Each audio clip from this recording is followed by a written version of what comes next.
and welcome to this video where I show you my routine of going through and reviewing my Hungarian notebooks. Contrary to what you might think, I am not very organized. At the start of my Hungarian notebook, I have all of these papers lying around, and in my language journal, I have random lists of Hungarian words that I find throughout the week. These are not all my Hungarian notebooks. You'll see this one's from 2020, 2021, and 6. I was listening to some Hungarian worship songs, and the words are like who, which is faithful, aki volt, aki van és aki eljön majd, he who was, is, and is to come. Very Christian phrases, which are gonna go in here. However, since I've recently gotten really into listening to Hungarian worship music, these words are going to be popping up a lot in that context. Instead of grouping all of these random words onto one page, I'm gonna create a new page specifically for church-related words, including song lyrics. And I'm gonna start with who, which is faithful. At this point, I don't really care about color coding. When I do color code, it'll be circling items or underlining them. If you want to know more about my color coding system, leave a comment and I'll explain how these work. Hűség is faithfulness. And of course, hűséged would be your faithfulness. A te hűséged, your faithfulness. I'm not going to write that down because that's obvious to me. Then my example here, I guess I'll put it in a different color. My song lyric, oopsie, Hozam. So great is your faithfulness to us. I know it from the English song lyric, but I know that I do not know how to use these pronouns, participles. I'm not a linguist. Okay, he stopped at my house, Hozam, like my place. Come around and see me. Come around to my place. So I'm assuming it's like to me. Using a dictionary is not fabulous. So I'm going to go to Hungarian grammar reference, whatever. Aha, HungarianReference.com. This is a great website. Aha, the allative case. I've heard of this. Okay, so towards or to. There we go, to me. What is it? Hoz. Okay, so it's the hoz, which is the case, and then the is to me. So hoz, vagy höz.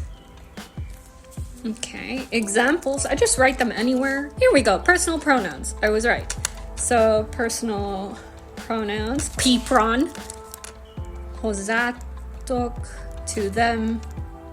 Hozzájuk. Vagy. I go. Önökhöz. Hold on. Oh, this is to you plural.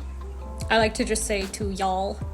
When I'm analyzing a grammar point like this, I tend to go into a lot more detail. So even just from this tiny song lyric I heard and wrote down, I'm self-studying a whole page. I'm going towards Aggie. I like to make connections between different languages. This would be like do in Korean too. So agi ro kayo. And then I'd write it in Korean because, I don't know, it makes more sense to me. Agi would mean baby in Korean. Agi ro kayo, or ka. And then at the house of, in English you'd say at the house of, but in French it is chez. So it's easier for me to remember it because they have this in French, but not English. And then from would be tol jöttem. 아기에서 왔다 in Korean. 아기에서 왔다. Okay, makes sense. All right, when I'm done with the kind of deep dive of grammar, I'll move on. Naha. So this one is easy for me to understand because of Christian speak, Bible talk. Aki volt, aki van, és aki eljön majd. He who was, is, and is to come, referring to God. Okay, stick with me here. I know jön is to come. And eljön, I always forget when you use el with a verb. I think it's like a completed action. I'm gonna have to look that up. And also majd, I've heard this a lot. I kind of see where it's used, but I don't understand how to use majd on my own. So I'm gonna go and search. Why is this ad in the way of the search bar? Aha, the future tense. majd means at some time soon. And there's only one example sentence here, which is majd megyek.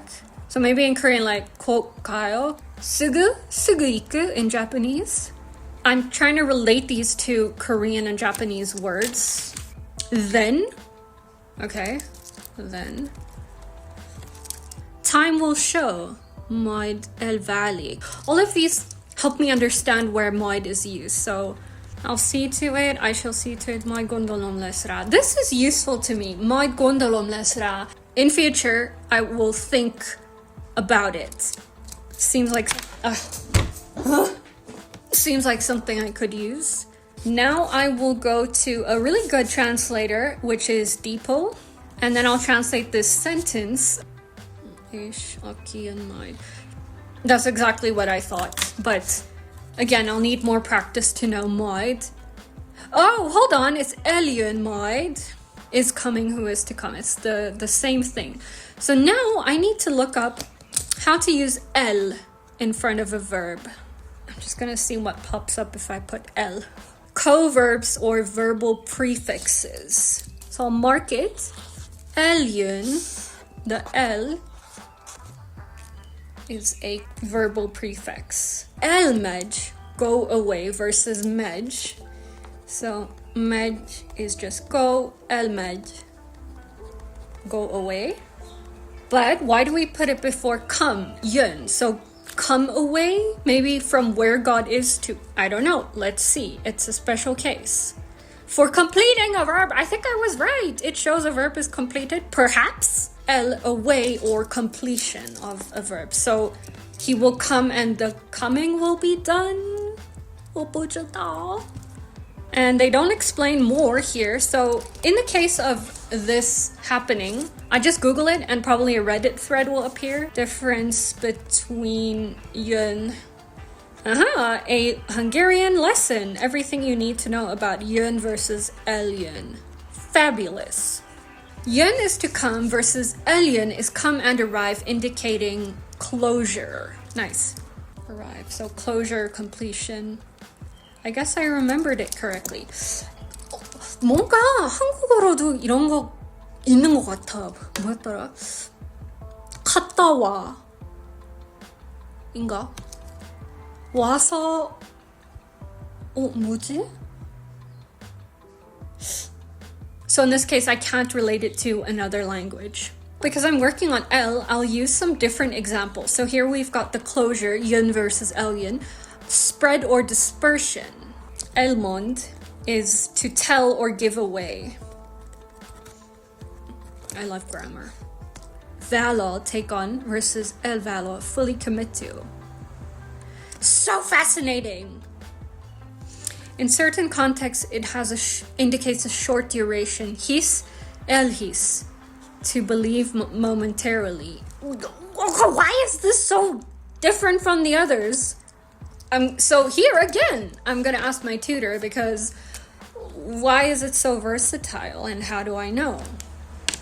Okay, momentarily believe. 믿음.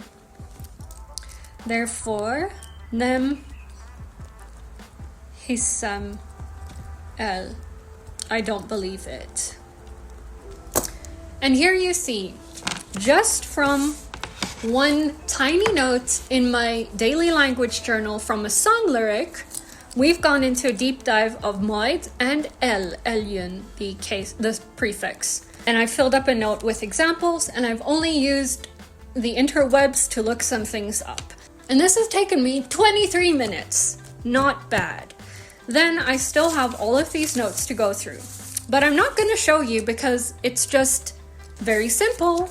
Taking these notes and neatly rewriting them so I can throw these papers away. And I'll probably follow the same structure of looking up grammar on the Hungarian grammar reference, and if it is a verb, to use the conjugator. I hope that was useful or helpful or inspiring. Maybe if you want to study with me in the next video, I will show you how I review my notes here, which would be highlighting things and transferring it into another notebook. So please let me know if you want to see a video on that. And köszönöm, hogy megnézted, and see you in the next video. Bye!